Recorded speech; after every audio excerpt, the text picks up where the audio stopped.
Kisima ni kitakatifu na kibariki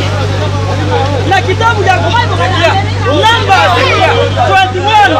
mstari wa 17 ya kwamba Mungu akamwambia Musa